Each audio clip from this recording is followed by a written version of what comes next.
Thank you, Marie. So a little bit about me. I worked at Uber Eats about a year ago for about 2 years as an account manager. There I was helping manage the enterprise accounts, so like Hero Burger, Popeyes, these big food franchises that need help growing their business on Uber Eats. I quit last spring to start my own business and become an entrepreneur. And funny enough, I'm partnering with Uber Eats and other food delivery services in Toronto. So some things that I learned: anything can be delivered now. Before, when you think food delivery, you think pizza. And that's because the pizza industry really invested in the convenience of delivery, because that's where customers wanted their food. But now that Uber Eats is around and other food delivery partners in Toronto, you can get anything. You can get ice cream, you can get sushi, burgers. Uber Eats recently announced that you can get Starbucks delivered. I think that's coming out later this summer. And the reason why these huge food retailers are joining on this bandwagon is because they obviously see the huge growth of food delivery. And they see the reliance that people have on food delivery in their everyday lifestyle. There's all kinds of different numbers out there that you can check out yourself, but the number I see a lot is around 30% of people order about one time or more per week on Uber Eats or other platforms. And just to illustrate my point, the first week that we launched McDonald's on Uber Eats, somebody had ordered McDonald's 31 times. So if you do the math, that's over 4 times a day. I hope that person's okay. The last trend that I saw were ghost kitchens and virtual restaurants. So if you're not familiar with those terms, ghost kitchens are restaurants that just do delivery. They don't have any in-store customers. They just focus on sending out food for people that are ordering on Uber Eats, Fedora, DoorDash, Skip the Dishes. And the benefits of that, obviously, they save a lot of money. They don't need the foot traffic coming by. They don't need to pay as many staff. Virtual restaurants are very similar. These are restaurants that have an existing restaurant, but they have, they're using their kitchen to create other brands.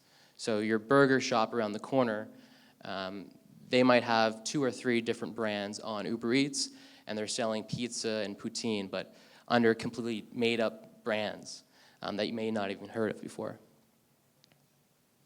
So I want to talk about convenience, because it's the reason why Uber and Amazon and other companies alike are taking over the world.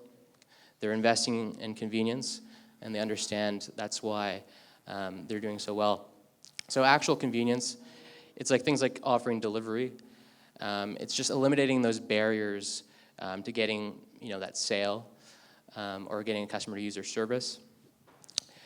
Flow is simply finding where your customers are, like what products they're using, and then implementing your service or product along that product. So like gas stations, they implemented convenience stores right next to the gas station because it's very convenient. Perception. So your business doesn't even have to be more convenient than your competitors, but perception is huge, and you got to pick your language very carefully. You can market your business as being the more convenient alternative. So it's very important. Using your language properly to make your customer think that you're more convenient. And control, giving the customers the ability to manage their own experiences.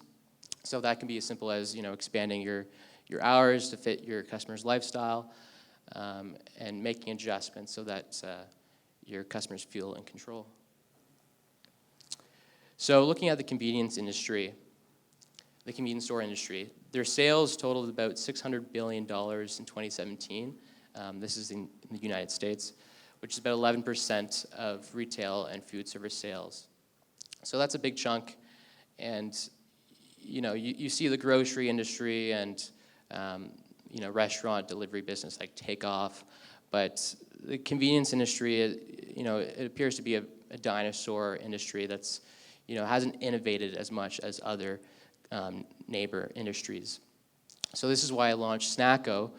If you've used Uber Eats before or any of the food delivery partners, you'll see us on their platform. and where you can order ice cream, chips, chocolate bars, even some healthy stuff too, if that's your thing, and get it delivered to your house or your office. And the reason why we did so well, where others have failed, we started really small. So we started in literally an 8 by 10 foot shipping container, and we managed to fit a bunch of snacks in there. But obviously Toronto has crazy rent prices, and we saved a ton of money by just taking up this little space. I think we must have the cheapest rent in the city. So you got to be very creative of where you set up shop. We have the fastest preparation delivery times on Uber Eats. We don't have any food that we have to prepare. We're just putting snacks in a bag. So the customer's getting their food very quickly, sometimes as little as 10 to 15 minutes. So it's a very magical experience for the customer. We also throw in free candy and write personalized messages on every bag. This is just a way for us to connect with our customer, and they love it. And word of mouth is so important. So we definitely want to create a nice conversation piece for them.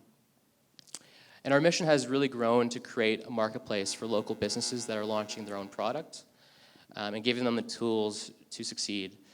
So with a virtual store, we have some other tools that a traditional store wouldn't be able to use. Product placement you can use in a traditional store, but online it's important to have some items in places where you want to get more eyes on their product.